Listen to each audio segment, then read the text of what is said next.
RCR presenta Perú 2030, programa sobre la reforma del Estado, la descentralización, la modernización de la gestión pública, el desarrollo regional y local en el marco de los 17 Objetivos de Desarrollo Sostenible de la Agenda 2030. Información, entrevistas, análisis y debates. Llevamos 7 años debatiendo los problemas del país y sus posibles soluciones. Perú 2030, con la dirección y conducción de Franz Portugal.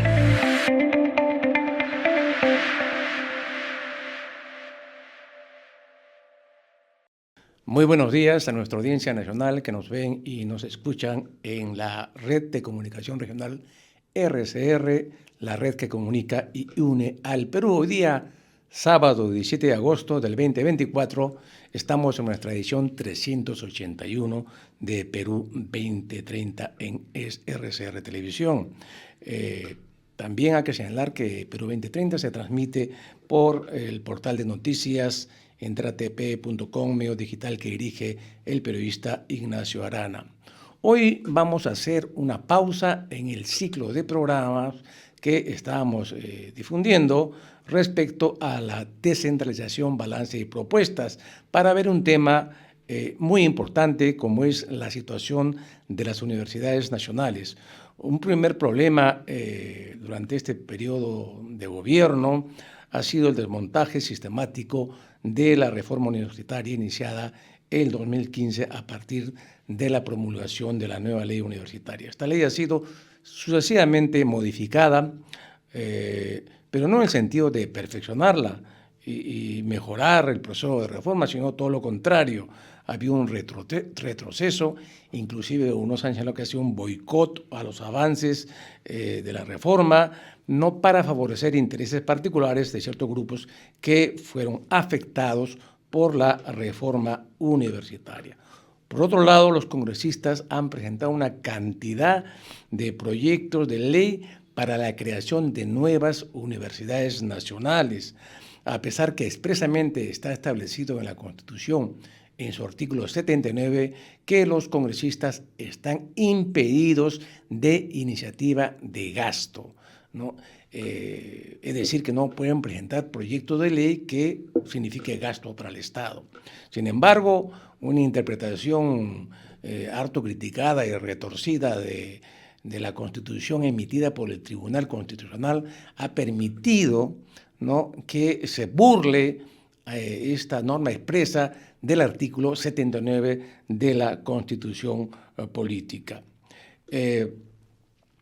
Este tema de la creación de universidades, vamos a conversar hoy día y otros temas de la reforma universitaria con un especialista en esta materia, con nuestro invitado de hoy, Jorge Mori, director del Centro para el Análisis de Políticas Públicas de Educación Superior, CAPES.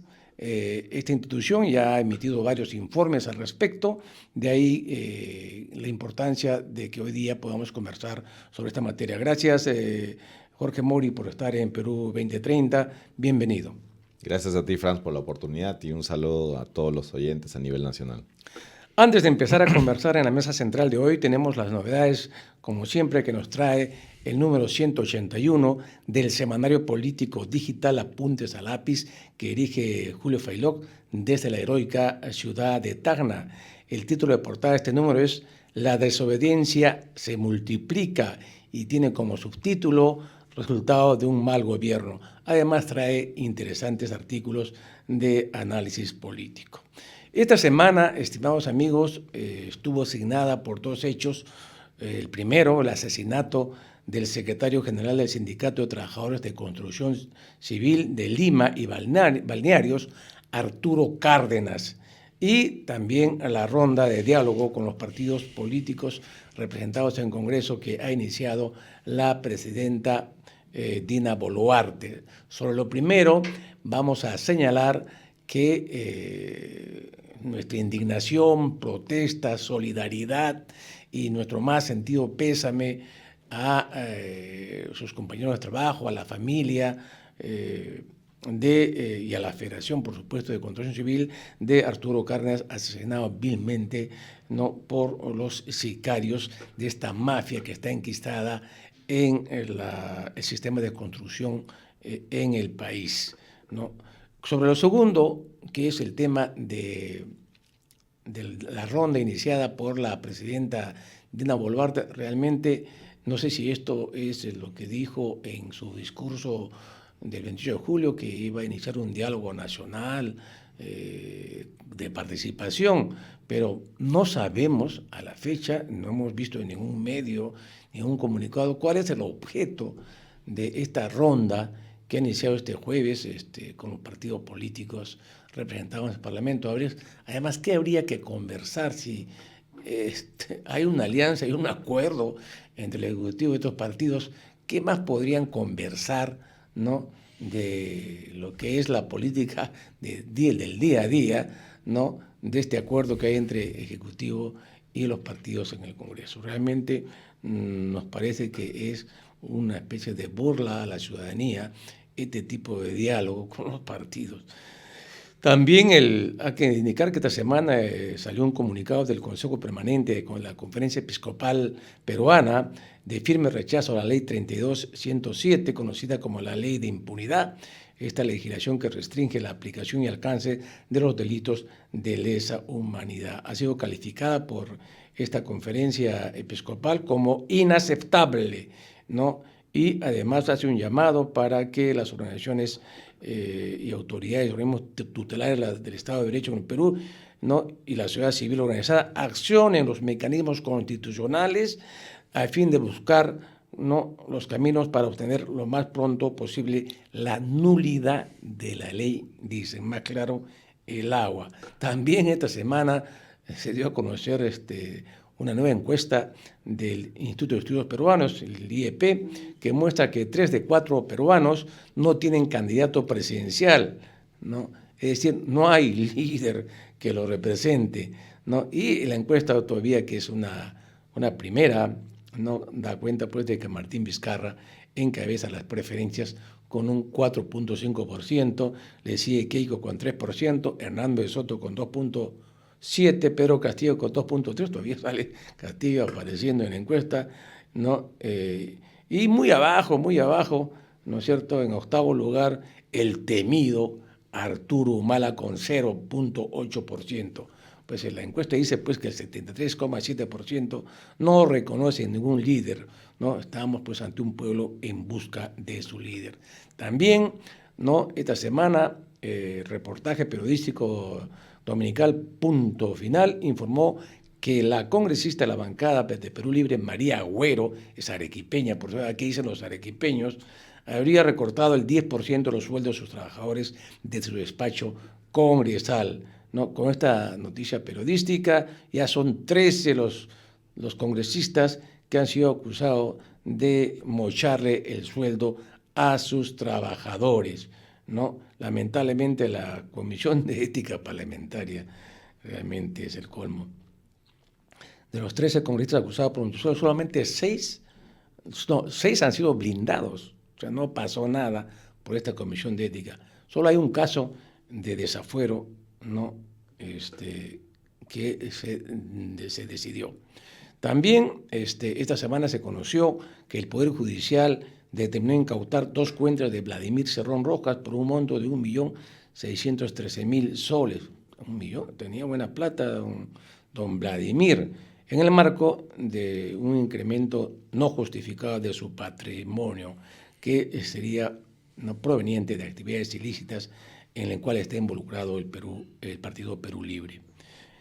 Bien, y también hay que indicar que el titular del Ministerio Público, Juan Carlos Villena, informó que se inició una investigación preliminar contra el ministro Juan José, del ministro del Interior, Juan José, ya no fue el apellido, por el delito de abuso de autoridad, tras enviar un audio que menciona que controlan al periodista del portal La Encerrona y luego ordenara un proceso disciplinario no injustificado contra el efectivo policial que difundió dicho audio. Y el Ministerio de Justicia y Derechos Humanos ha despedido a Edgardo Rodríguez Gómez de su cargo de director general de Dirección General de Derechos Humanos de este ministerio, quien había presentado un informe que declaraba no viable el proyecto de la llamada Ley de la Impunidad.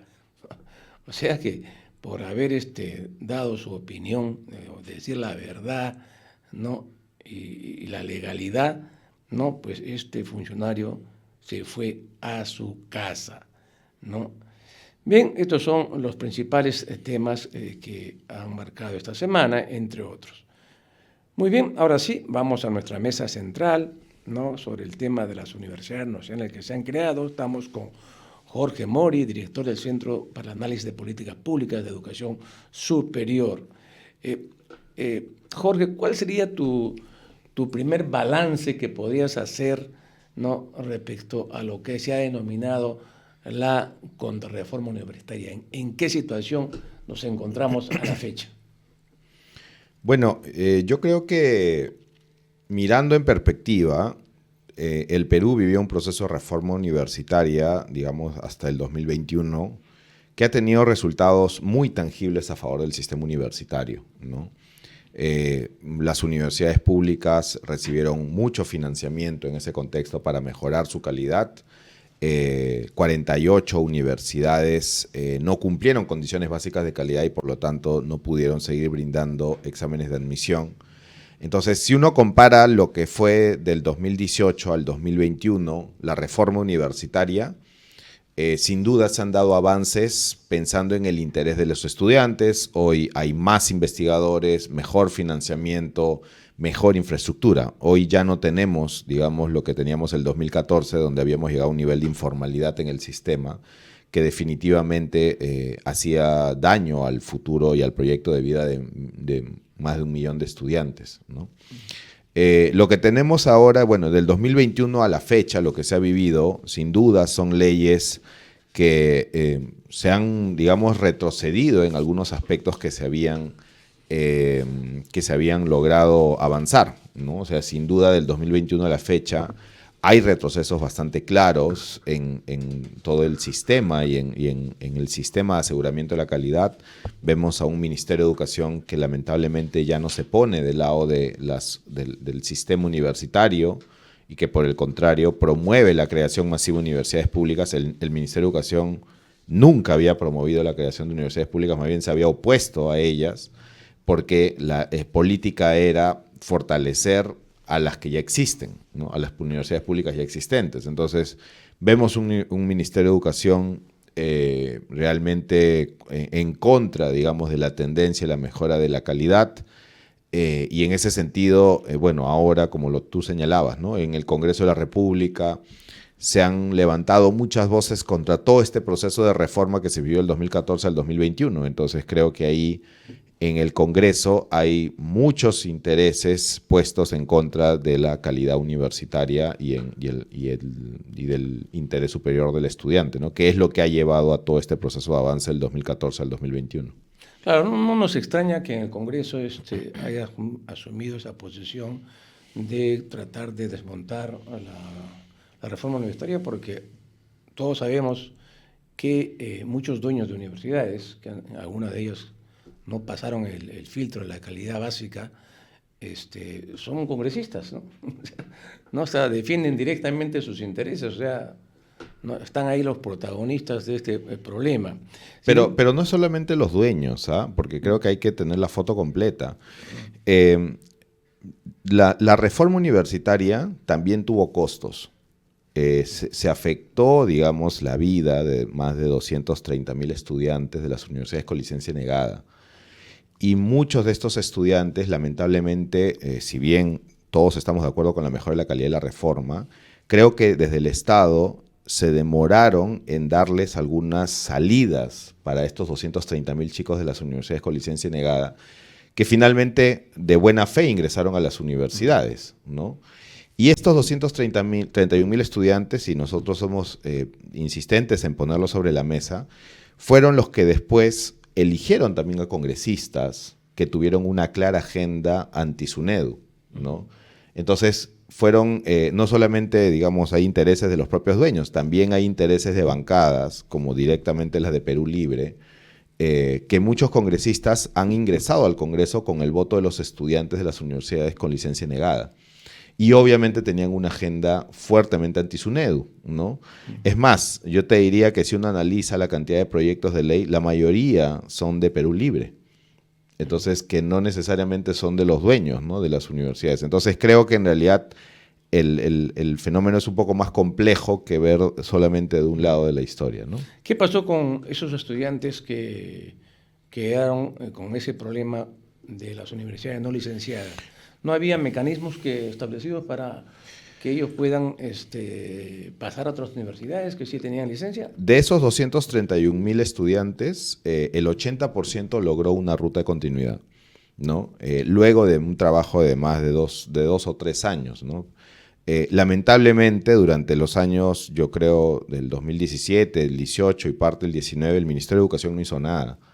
Y el Ministerio de Educación era el llamado a armar la estrategia de atención a estos estudiantes de las universidades con licencia negada, ¿no?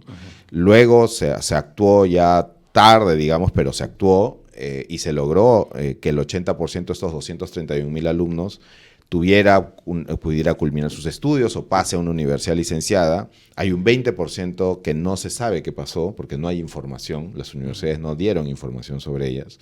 Entonces creo que en realidad también al momento de hablar de la reforma universitaria, que todos creo estamos de acuerdo que es algo beneficioso para el país, la mejora de la calidad, creo que en ese caso el Estado se demoró en atender a los estudiantes de las denegadas, ¿no? Casi 2 años. Y en esos 2 años obviamente se generó resentimiento, se generó frustración, miles de estudiantes en las calles y el Ministerio de Educación hasta finales del 2019 no tuvo una respuesta oportuna a ellos, ¿no? Entonces creo que también eso es parte de lo que tenemos que mirar, Fran, porque de lo que se trata aquí es cómo vamos a avanzar los próximos 10 años, ¿no? Ahí falló la ley en no establecer con claridad los mecanismos para que estos estudiantes que ya no podían seguir estudiando en esa universidad pasen, no sé, automáticamente o no sé bajo qué mecanismos que debió establecerse en la ley para evitar este vacío de que no sepan qué hacer. Sí, no, más que la ley, yo creo que falló el Ministerio de Educación, porque como ente rector, eso no le podíamos exigir a la SUNEDU, porque la SUNEDU cumplía un rol regulador. El Ministerio de Educación era el ente rector y el Ministerio de Educación fue lo que debió prever esta situación y recién el Ministerio de Educación aprueba una estrategia de atención a estos chicos en marzo del 2020. Entonces se perdieron más de 2 años denegando universidades sin que el Ministerio de Educación actúe oportunamente, ¿no? La estrategia recién se aprueba en marzo del 2020 y en año y medio se corrió, digamos, para resolver la situación, pero ya el incendio se había dado, ¿no? Ustedes tienen una estadística que nos permite conocer cuántas reformas ha tenido la ley universitaria. Sí, desde la aprobación de la ley del 2014 se han aprobado 21 leyes que han modificado la ley universitaria desde el 2014. Básicamente es sobre el tema de los docentes, sobre el tema del bachillerato automático. Y bueno, y lo último ha sido con respecto al tema del cambio del Consejo Directivo de SUNEDU y el licenciamiento, ¿no? Pero lo que más ha sido la discusión central ha sido el tema docente, ¿no? El cambio de requisitos, porque la ley universitaria establece estos requisitos de que para ser docente universitario tienes que tener maestría y doctorado. Y por otro lado, el tiempo también de jubilación del docente, ¿no? La ley universitaria estableció un límite para la edad para ser docente universitario y lamentablemente eso se eliminó, ¿no? O sea, hoy ya no hay ese límite y esos 2 temas han sido los que más leyes han aprobado para modificar la ley del 2014, ¿no? Ahora, tú dirías que la situación del SUNEDU vía estas reformas que se han hecho a la ley ya prácticamente, como dicen algunos, es el fin de la reforma universitaria. No, ¿o todavía hay algo que... No, en lo absoluto. Yo creo que los que dicen que es el fin de la reforma no entienden la reforma. Porque la reforma universitaria, en primer lugar, le da un papel al Estado. Ese Estado todavía existe. O sea, puede o no gustarnos la SUNEDU, pero la SUNEDU sigue existiendo. Claro. Puede que el Ministerio de Educación no me guste cómo hace el ministro, pero el ministerio sigue existiendo. y las normas que definen el rol de cada uno siguen existiendo. Entonces, lo que tenemos que exigir es que la SUNEDU cumpla con una adecuada supervisión, cumpla con una adecuada fiscalización. Pero la institución que se creó en el 2014 no se ha desaparecido, sigue existiendo. Entonces, y en segundo lugar, que creo que también hay que señalarlo, las universidades públicas y privadas hoy que pasaron por el proceso de licenciamiento no son las mismas del 2014. El sistema universitario peruano ha dado un cambio sustancial y es desde las universidades las que hoy, digamos, disputan este tema de calidad, ¿no? Y el tema de reputación, porque el licenciamiento también se convirtió en un tema reputacional. Si uno ve en las carreteras o en las regiones, las universidades ponían universidad licenciada por SUNEDU. Entonces, eso también era parte de su marketing, es el tema reputacional. Entonces, claro, eso es algo que se logró con mucho esfuerzo de parte de las universidades y eso es algo que no ha cambiado. Ahora, la discusión es cómo avanzamos, ¿no? A partir de este punto y cómo nos ponemos de acuerdo. Porque también, o sea, hay que decirlo, por ejemplo, en San Marcos, la doctora Yeri Ramón, que ha sido una crítica en San Marcos, mi universidad, digamos, soy sanmarquino y conozco... ¿Eres sanmarquino? Soy sanmarquino. Yo también soy sanmarquino. ¿De qué base de France? 100%, yo soy base 71. Yo soy base 2000. Yo soy sanmarquino 100%, también soy profesor en la Universidad de San Marcos.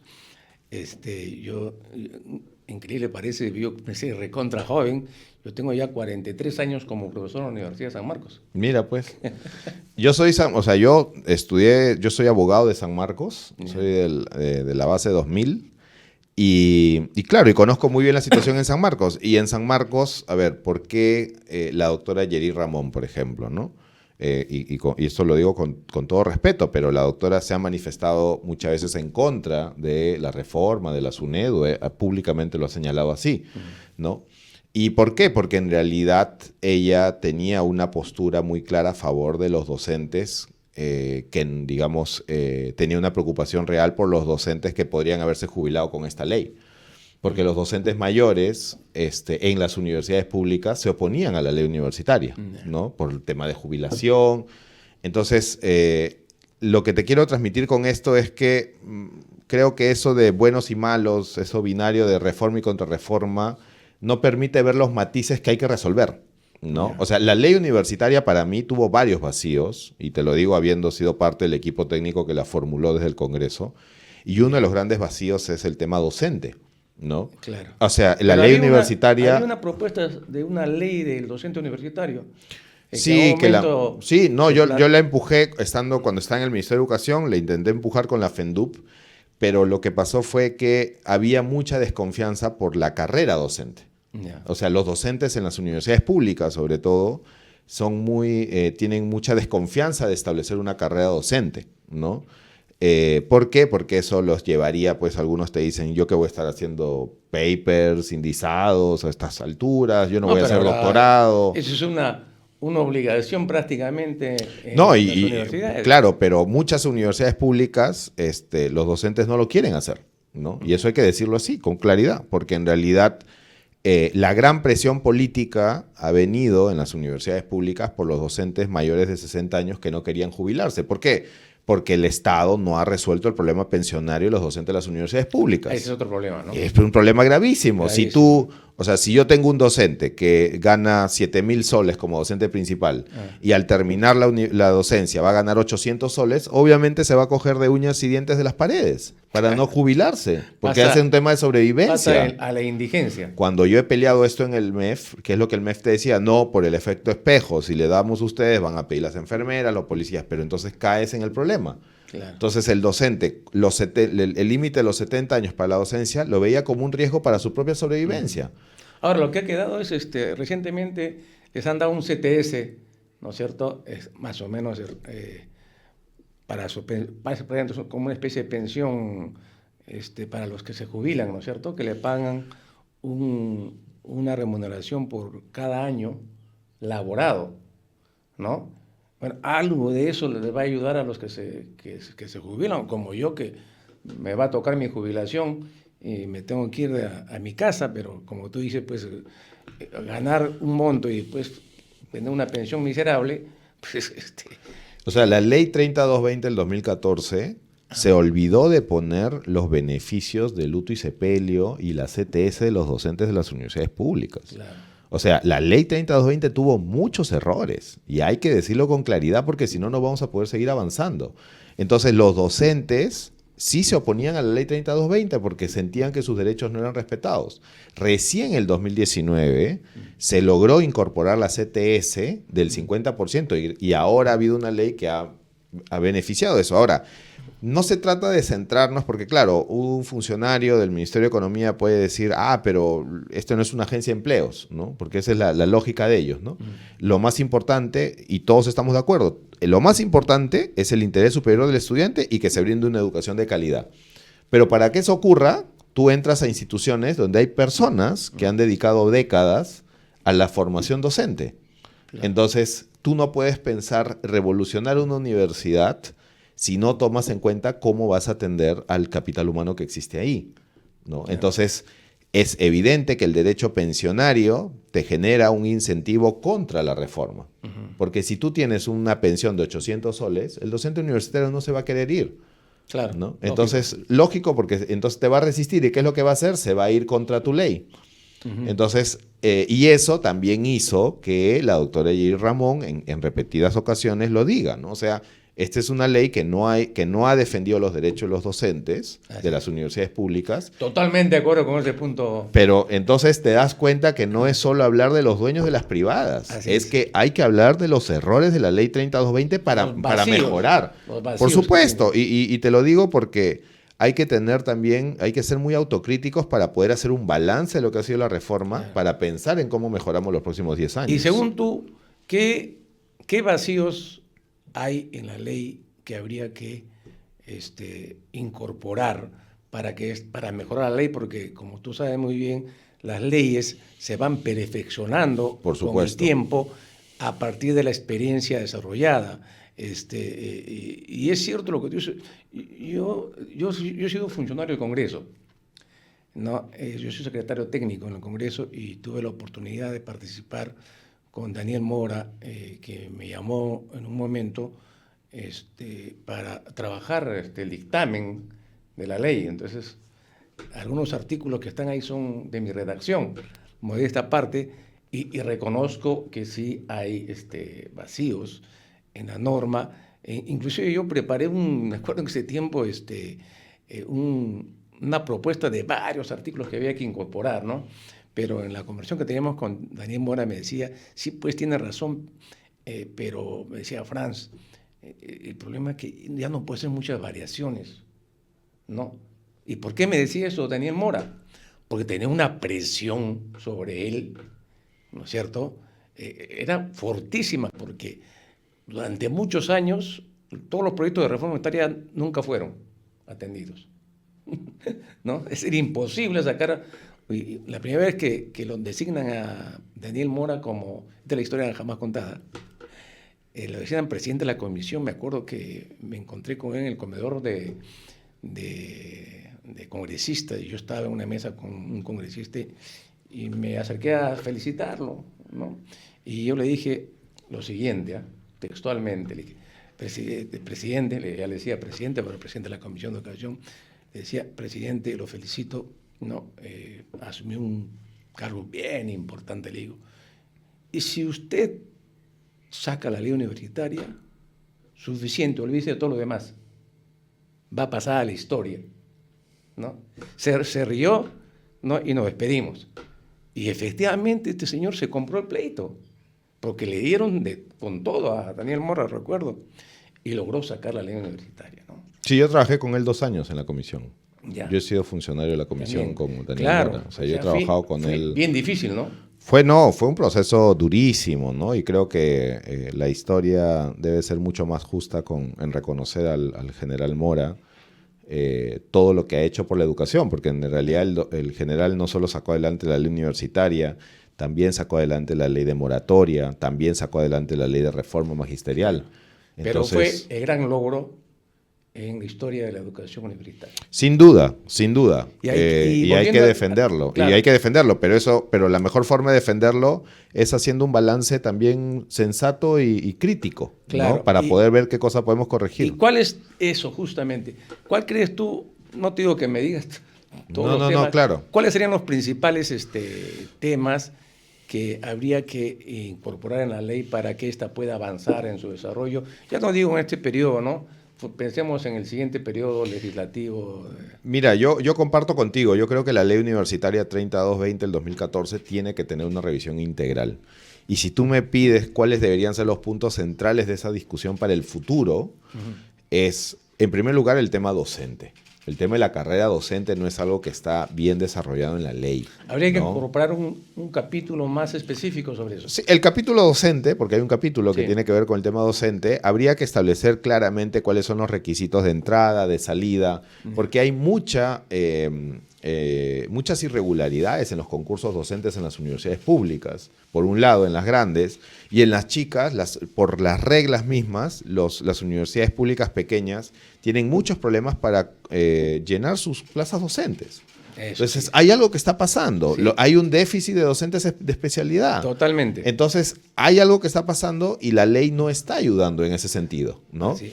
Y por otro lado... En San Marcos, lo que tú dices sobre ese punto, en San Marcos, en muchas facultades no tienen la plana docente suficiente para atender los requerimientos no de su propia escuela o facultad, sino también de otras facultades que piden docentes por razón a la especialidad, ¿no?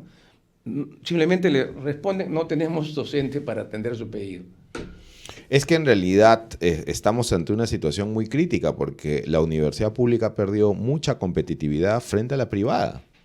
Y eso ha sido básicamente más error del Estado y de la propia universidad pública, que realmente se ha concentrado en temas que no le corresponden en vez de realmente enfocarse hacia la mejora de la calidad. Ya. Otro tema también importante que hay que revisar es todo el modelo académico que establece la ley universitaria. Me parece que ahí se fue muy rígido, ¿no? En algunos casos hasta reglamentarista. Le decimos a la universidad hasta cuántas horas por crédito debe tener. Y eso en realidad debería ser un trabajo más de pedagogos o en todo caso del modelo educativo de la universidad, ¿no? Entonces, yo creo que la ley universitaria en todo lo que respecta a la cantidad de años que tienes que estudiar, a la cantidad de ciclos, a la cantidad de horas por crédito, me parece que fue excesivamente reglamentarista, ¿no? Y un tercer tema que me parece importantísimo tiene que ver con la gobernanza en las universidades públicas, ¿no? Si bien se redujo el número, tú podías tener asambleas universitarias de más de 200 personas, que obviamente eran ingobernables. Claro. Tú realmente no has logrado, redujimos el número del 25% de decanos, en fin, se estableció ahí varios criterios para reducir el tamaño de los órganos de gobierno en las universidades públicas. Pero lo cierto es que el rector y los vicerrectores son muchas veces rehenes de los decanos. O sea, los decanos tienen demasiado poder en un consejo universitario, sí, y eso hace que compartimentalices. Y en la facultad también. Claro, entonces tú lo que tienes, yo lo he visto en San Marcos, 2 decanos peleándose por quién se hace cargo de un basurero. O sea, se pelean porque, claro, este es mi territorio y este es el tuyo, y eso, digamos, el vicerrector académico muchas veces no tiene las competencias o el poder porque la propia ley universitaria no se los da. Entonces, hay un problema muy serio de gestión y gobierno en las universidades públicas que está afectando su competitividad y creo que la ley universitaria tiene que revisarse también en ese aspecto. Jorge, vamos a hacer una breve pausa. Nos pasamos de la media hora. Vamos a hacer una breve pausa y seguimos conversando, amigos, con Jorge Mori, director del Centro para el Análisis de Políticas Públicas de Educación Superior. Volvemos. Ya retornamos con Perú 2030.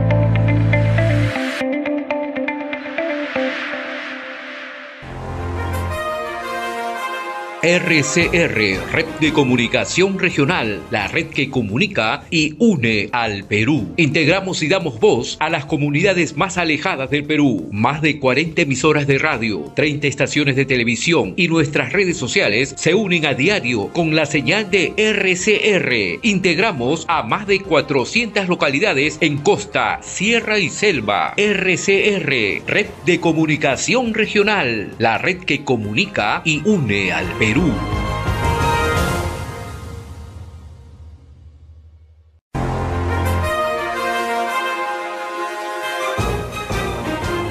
Enlace Regional, edición del mediodía. Informamos desde el mismo lugar de los hechos. Conversamos con los protagonistas de la noticia. Analizamos los problemas que aquejan al país. Llevamos la noticia a los lugares más alejados del país. Somos Enlace Regional, de lunes a viernes, de 12 a 2 de la tarde, por RCR, la red que comunica y une al Perú.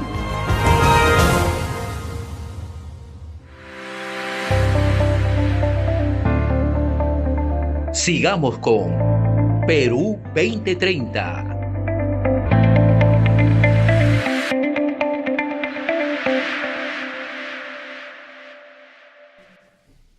Bien, regresamos con nuestra mesa central de hoy día, que es sobre el tema universitario. Estamos con Jorge Mori, director del Centro para Análisis de Políticas Públicas de Educación Superior.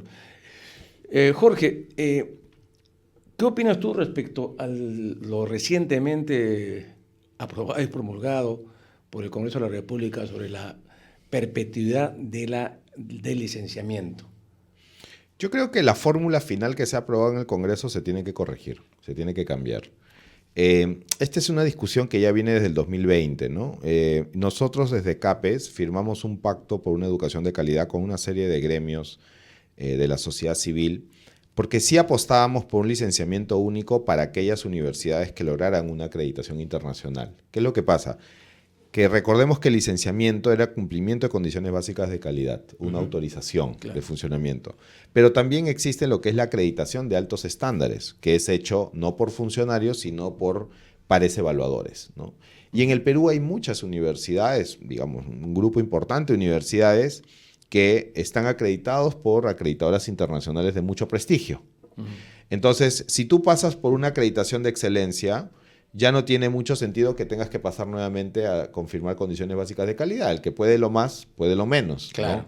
Y un buen incentivo para que las universidades avancen hacia la acreditación es que una universidad acreditada ya no tenga que pasar por todo el proceso del licenciamiento, que muchas veces puede ser muy burocrático, ¿no? Entonces, lo que nosotros sosteníamos es que el licenciamiento único sí, solo para las universidades acreditadas internacionalmente, para que de esa forma el sistema vaya hacia la acreditación. La fórmula que finalmente se aprobó en el Congreso de simplemente un licenciamiento flat, pero con mecanismo de supervisión y fiscalización, porque ojo, en la fórmula final que el Congreso ha aprobado, le da la responsabilidad de supervisión y fiscalización a la SUNEDU. Pero eso ya Entonces, no no tenía. Sí, pero los mecanismos que están establecidos en la ley. Ahora las universidades van a tener que entregar un informe anual de condiciones básicas de calidad. Auditorías externas cada 3 años de condiciones básicas de calidad. Visitas inopinadas para las condiciones básicas de calidad. Esas 3 cosas se han incorporado en la ley como mecanismos que ahora la SUNEDU va a exigir a las universidades para que confirmen sus condiciones básicas de calidad. Entonces ahora le han pasado la pelota a la SUNEDU y diciendo, bueno, tu supervisión y fiscalización, ¿qué mecanismos va a tener? ¿No? Nosotros, como te digo, tenemos que, por un lado, esperar la reglamentación que haga la SUNEDU de esta supervisión y fiscalización con estos nuevos mecanismos que te digo. Y por otro lado, sí insistimos en que el sistema universitario en realidad tiene que moverse hacia una lógica de acreditación internacional con altos estándares, ¿no? Tenemos que ya sacar, digamos, del centro de la discusión las condiciones básicas de calidad, porque en realidad las condiciones básicas de calidad es una autorización de funcionamiento, ¿no? Pero el tema de la acreditación ya es un tema viejo, o sea, ya estuvo establecido, pero las universidades no avanzaron en ese sentido. ¿Qué problema hay con la acreditación? ¿Por qué no avanza? En el Perú se intentó un modelo del CINEASE el 2006, claro, ¿no? Como un problema, o sea, frente a toda la situación crítica que vivió el sistema universitario, el 2006 se crea el CINEASE. Y lamentablemente el CINEASE no funciona porque creo que, desde mi punto de vista, se lo dan a las mismas universidades, ¿no? Y ahí se dio toda una situación de conflicto de intereses también. Entonces, cuando tú le das al regulador la responsabilidad al mismo sistema, es difícil que el sistema se autorregule a sí mismo. Y el CINEASE, el 2014, por eso en la ley universitaria, como el CINEASE fracasó, se crea la SUNEDU el 2014, ¿no? Y en la ley universitaria se señala la reorganización del CINEASE. Entonces, y el 2022, en la ley de autonomía universitaria, se decide restituir el modelo del 2006 otra vez. Entonces, yo creo que ahí hay que separar. Creo que desde el Estado ha habido un maltrato o una desatención hacia el sistema de acreditación del CINEACE que no se ha resuelto correctamente. Creo que todo el trabajo técnico se centró en la SUNEDU, lo cual es correcto, pero creo que nos faltó definir la situación del CINEACE. Por eso esa sensación que tú tienes de, pero eso ya se ha visto. Claro, eso sí es una discusión antigua. Yeah. Pero estamos hablando de una acreditación pública con el caso del CINEACE. ¿Y qué tiene que ver el tema de la acreditación y su sistema, supongo, de requisitos con el tema de las condiciones básicas de calidad? ¿Cuál es la...? Lo que pasa es que en el Perú tenemos lo que se llama un sistema de aseguramiento de la calidad, ¿ok? Yeah. Que tiene 3 partes. Una parte es el control de la calidad que ejerce SUNEDU. Licenciamiento, supervisión, fiscalización. Ok, ese es el control pero la garantía de la calidad es la acreditación. Es decir, estándares altos con evaluaciones por pares. Pasar de lo básico a lo superior. Exacto. Entonces, tú tienes en el mercado peruano y en el mercado internacional universidades acreditadas por acreditadoras de prestigio mundial, ¿no? O sea... acreditadoras internacionales de muchísimo prestigio que le ponen su sello a la facultad o le ponen su sello a la universidad y demuestran que tiene una altísima calidad, ¿no? Europeas, norteamericanas, en fin, de todos lados. Entonces, ese es un sello de calidad superior al licenciamiento en términos de estándares, ¿no? Porque el licenciamiento son condiciones básicas de calidad, es una autorización de funcionamiento, lo mínimo. Importante, ¿no? El trabajo de SUNEDU ha sido muy importante y hay que decirlo, pero son condiciones. Es la línea de base, efectivamente. Y estábamos tan mal que aún poniendo esa línea de base cerraste 48 universidades. O sea, la caída o la informalidad del sistema era tan profunda que solo estableciendo condiciones básicas de calidad cerraste 48, pero ahora tú tienes 97 universidades licenciadas. Entonces, el siguiente paso debe ser cómo llevamos a este sistema a estándares más altos. Pero, Jorge, ahí el tema, la acreditación cuesta. ¿Y con qué plata las universidades nacionales van a hacer acreditación? Pero, a ver, las universidades este año tienen 6.500 millones de soles. Han aumentado su presupuesto de una manera vertiginosa. Tú tienes universidades públicas como la de Quillabamba que tienen cientos de millones de soles de canon. O sea, el problema de la universidad pública, yo te podría decir hoy que no solamente es presupuestal, es también de buena gestión. O sea, hay recursos para la acreditación. Sí, o sea, en las universidades públicas recordemos que hay muchos problemas de gestión. Entonces, el tema es que las universidades gasten en lo que realmente deben gastar. O sea, yo te doy un ejemplo clarito, ¿ya? En una universidad pública, si un decano le faltan aulas y al decano del costado le sobran aulas, nunca se van a prestar las aulas. ¿Sabes lo que va a hacer? Un decano va a pedir un proyecto de inversión para hacer otro edificio antes de pedirle el prestado de las aulas al otro decano. Y entonces tú ves que ahorita en las universidades públicas están creciendo en edificios de manera absolutamente ineficiente. En vez de hacer un solo aulario para que funcionen las 3 facultades, como no pueden coordinar entre ellas, se hacen tres edificios que le cuestan al Estado cientos de millones de soles. Es una privada, ¿cómo te lo resuelve? Con un solo evento y empiezan a correr las facultades en un solo edificio. Entonces, la ineficiencia con la que se usa el dinero en las universidades públicas es algo atroz y hay que decirlo, porque si no vamos a seguir en lo mismo. Tiene razón ahí, y sobre ese punto te quería hacer una pregunta. El tema de la corrupción en las universidades nacionales. Gravísimo. ¿No? Es gravísimo. Yo vi la vez pasada un informe de la Contraloría General de la República de las 10 instituciones públicas más corruptas que hay en el Perú, el ranking de las 10. Tristísimo. Y hay 2 universidades. Tristísimo, es muy triste. Y una de ellas aparece San Marcos. Sí, es muy triste esa situación. ¿Qué cosa? Bueno, entonces, ¿tú no crees que algo debió incorporarse en la ley universitaria sobre esa materia? Bueno, se establecieron criterios de transparencia, ¿no? Yo creo que en realidad, más allá de las leyes, porque creo que a veces le ponemos mucha fe a las leyes, al final lo que hacen esto son las personas, ¿no? Lo que tenemos que lograr, Franz, es que, digamos, los mejores funcionarios, los mejores autoridades puedan ser parte de una gestión de una universidad pública, ¿no? Y de esa forma exigir cuentas, rendir cuentas, que haya una mayor participación de los estudiantes. pero en realidad si no logramos priorizar y seguir, digamos, pensando en este proceso de reforma y cambio de la ley universitaria, vamos a seguir entrampados en esta discusión de reforma y contrarreforma, ¿no? Claro. No vamos a ver el detalle de lo que realmente está pasando y también no vamos a reconocer lo que hemos avanzado como país, porque dentro de todos los problemas que creo que hemos descrito en este programa, el sistema universitario ha avanzado y ha avanzado mucho del 2014 al 2021.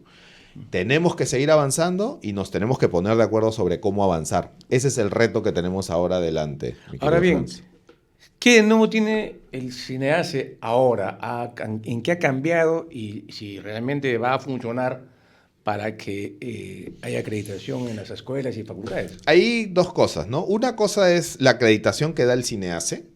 Y otra cosa es el reconocimiento que le puede dar a acreditadoras extranjeras. Ya, son dos cosas diferentes, ¿no? Ajá. Porque el CINEACE tiene su propio modelo y si tú eliges, tú en realidad puedes acreditarte por el CINEACE.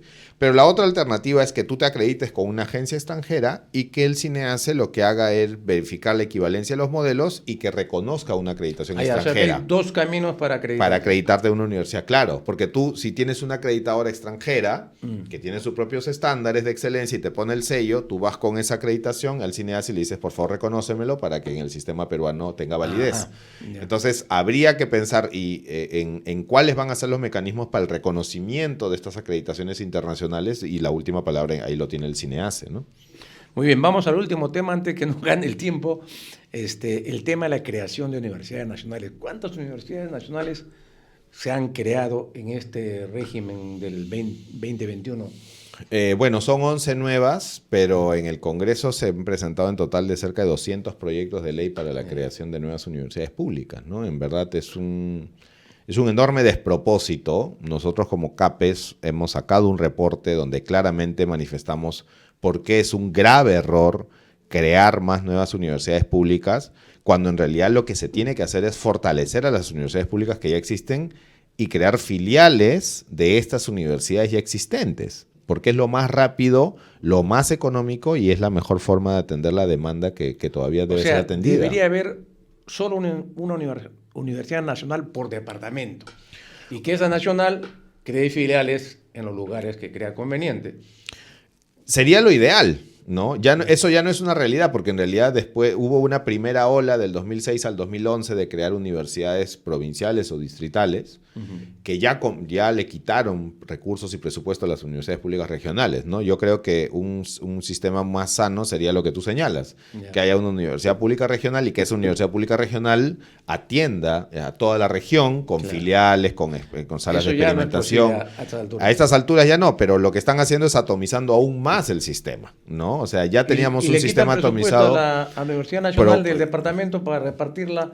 En el caso del canon sí, porque recordemos que el canon, las universidades públicas reciben canon y esa torta de canon ahora se va a tener que repartir entre más universidades y por lo tanto van a recibir menos. Claro. Estamos llegando a una situación tan caótica como que Cajamarca y Cusco tienen 5 universidades públicas cada uno. Es una locura. 5 universidades públicas. Cajamarca no puede ser. ¿Y sabes cuál es el problema, Franz? Que estas universidades no pasan más de 1,000 alumnos, porque los estudiantes tampoco se quieren quedar ahí a estudiar. O sea, el estudiante, la primera opción es irse a Lima. La segunda opción es irse a la capital de la región. La tercera opción es irse a la costa. O sea, ¿quiénes son los que se quedan? Entonces, los que se quedan son los menos y al final estas universidades públicas no tienen más de 1,000 alumnos y tienen presupuestos millonarios. Entonces no tiene ningún sentido. Mucho mejor sería que el Estado beque a esos 1,000 estudiantes y los lleve a la universidad pública regional, tendrían una mejor educación y nos costaría probablemente 3 veces menos de lo que nos está costando esa universidad pública distrital. Una irracionalidad absoluta. Es increíble lo que están haciendo y están estafándolos porque estas universidades públicas nuevas demoran 7 años en promedio para que se implementen. ¿7 años? 7 años. Porque mira, date cuenta, una universidad pública, primero, tú lo tienes que crear pliego, ¿ya? Después que creas el pliego, empiezas a generar, te necesito hacer un pabellón, perfecto. Tienen que darte el presupuesto para el pabellón, ya, ese es el próximo año, porque eso te van a discutir la ley de presupuesto el próximo año. Claro. Una vez que tienes el presupuesto, haces el expediente, 7, 8 meses, se te pasó otro año, ahora construye. ¿Ya? ¿En qué año ya vamos? Ya vas por el tercer año y recién empiezas a construir. Mientras que te dieron la plata para hacer el expediente y el expediente empieza a hacer la obra. Y eso, si es una obra rápida, lo puedes hacer en 1, 2 o 3 años. Entonces ya vas en cuarto, quinto año. Cuando recién tienes la obra, vas a poner a decir dónde están mis docentes, porque si no, no puedes contratar docentes. Claro. Haces tu concurso docente y luego de eso recién te pasas al licenciamiento. Ya llegaste en más de 7 años. Claro. Entonces, mientras tanto, los jóvenes van a seguir siendo engañados, por estos congresistas que lamentablemente no entienden que no deben crear más universidades públicas. Hoy, una universidad pública, hoy podría el próximo año empezar una filial en una de las provincias o distritos. Claro, o sea, es un proceso Eso es inmediatamente, y es una universidad pública licenciada. ¿Por qué no apoyamos que la San Cristóbal de Huamanga tenga presupuesto para su filial en Pichari, tenga presupuesto para su filial en Lucanas, en Parinacochas? ¿Por qué no apoyamos y financiamos que la Universidad Nacional del Altiplano en Puno tenga su filial en Carabaya, tenga su filial en Azángaro, tenga su filial? O sea, eso cuesta 3 veces menos y lo podemos tener el próximo año funcionando. Claro. Pero congresistas que creen que así van a ser gobernadores regionales cuando acaben, están vendiéndole humo a los jóvenes y a los alcaldes, engañándolos con estas universidades que, como te repito, van a demorarse 7 años en funcionar. Y mientras tanto vamos a seguir perdiendo jóvenes y capital humano que se puede formar en las filiales de una universidad pública regional licenciada. Y hablando de capital humano, ¿cómo hacen para conseguir docentes? Se entiende que un docente de nivel que tienen las universidades nacionales de los departamentos, las antiguas, ¿no? Que además que ha costado mucho trabajo formarlo, ¿no? O sea, un docente no se forma de la noche a la mañana. ¿Cómo hacen para conseguir profesores para un distrito que de repente a un profesional de buen nivel no le conviene vivir ahí porque tiene otros tipos de requerimientos, de desarrollo profesional? Es que no están consiguiendo. Es que ese es el problema. Al final el docente, por ejemplo, yo que soy abogado, el docente de Derecho Constitucional termina enseñando constitucional, laboral, civil, penal, le dan todo porque no hay docentes. Ajá. Entonces, como no hay docentes especialistas, como lo que tú bien señalas, un docente especialista va a querer ir en el mejor de los casos a la capital de la región. Claro. No va a querer ir a un distrito a enseñar o a una provincia. Claro. Esas universidades, y lo que es peor, Franz, están creando estas universidades con una lista de carreras. O sea, ¿cuál es el estudio de mercado que determina que ahí tiene que haber? Ya la vez pasada, hasta creo que en Yunguyo, han creado con medicina alternativa. Ya el colegio médico se ha pronunciado a decir qué es lo que están haciendo, ¿no? Ya es cualquier cosa lo que están haciendo con la educación pública. No es serio, no es técnico lo que está haciendo el Congreso con las universidades públicas, ¿no? Y ya se han manifestado las universidades públicas en contra de esto. Tenemos que apoyar a San Marcos para que abran sus filiales, tenemos que apoyar a la UNI, a la Agraria, claro, a la Nacional de Trujillo, a la Nacional de Tumbes, a la UNAP de Iquitos. Claro. Esas son nuestras universidades emblemáticas. Más fácil que San Marcos, en el caso de Lima, que se han creado universidades, creo la San Juan del Lurigancho y otras, pues es crear filiales ahí y ya, operadas por supuesto, al año siguiente. Y estamos hablando pues de universidades públicas de renombre, que los jóvenes les iba a generar una movilidad social. Claro. O sea, sabemos lo que es estudiar en San Marcos, tú y yo. Entonces, no es correcto lo que el Congreso está haciendo, creando estas universidades públicas inviables, masivas, y que finalmente van a terminar estafando el futuro de estos jóvenes, ¿no? Muy bien, Jorge, el tiempo nos ganó, ha sido bien interesante esta conversa que hemos tenido sobre el tema universitario, pero además creo que hemos aclarado muchos puntos, ¿no?, muy importantes que debemos conocer sobre lo que está pasando en las universidades en el país, y también hemos visto las posibles soluciones que hay que plantear para el caso de la reforma universitaria. Muchas gracias, Jorge, por estar en Perú 2030. Y solo para pedirle a la audiencia que entren a www.capes.org para que puedan bajar toda nuestra información, los reportes. ¿Se puede tener acceso Sí, a la por información? supuesto, claro que sí.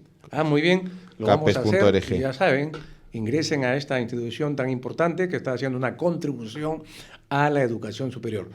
Amigos, nos despedimos hasta el próximo sábado a las 11 de la mañana. Hemos cambiado de horario, ahora estamos a las 11 de la mañana en Perú 2030 por RCR, la red que comunica al Perú. Nos vemos, muy buenos días, hasta el próximo sábado.